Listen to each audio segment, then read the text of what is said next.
Ni Hajar Aswad ada tepi ni lah. So cara dia, jangan kau tangan kiri. Tangan kanan. Tangan kanan. Itu je. Lepas tu orang yang dah dapat, kita main dengan kawan. Kita berimpit 2 orang. So kalau orang yang belakang, kan kita jalan macam ni. Orang yang nombor 2 ni, tolong putuskan tangan orang ni. Maksudnya orang akan paut leher kita. Angkat tangan orang supaya kawan kita selamat. Sebab dia ni key player. Dia player maker.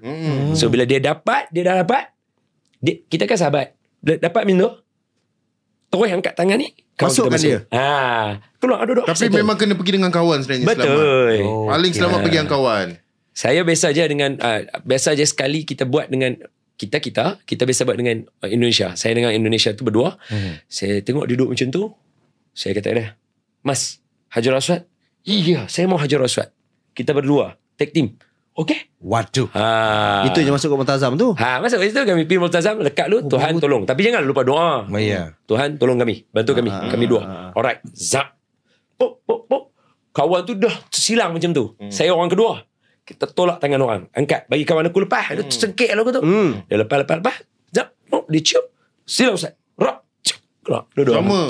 Settle. Saya buat dulu macam tu Ustaz. Kawan saya belakang, saya dah cium, saya tarik kepala dia. Kau ni lambat cium, saya belah. Cuma kali tahun ni, saya dengan isteri saya daripada Ruko Yamani tu, tarik tepi tu. Tak ada rezeki Ustaz. Susah lah. Dapat pegang je Ustaz. Ambil tangan bini saya pegang. Saya pun pegang sebab kan kena condong sikit badan kan. Betul. Itu yang saya pusing tu dah berdarah dah pinggang saya tu. Tapi tu agak bahaya situ kan. Betul. Kalau boleh perempuan tak payah. Habis orang perempuan macam mana? Kalau yang dah ada suami, macam mana? Kucuk orang yang kucuk Hajar Aswad. Cantik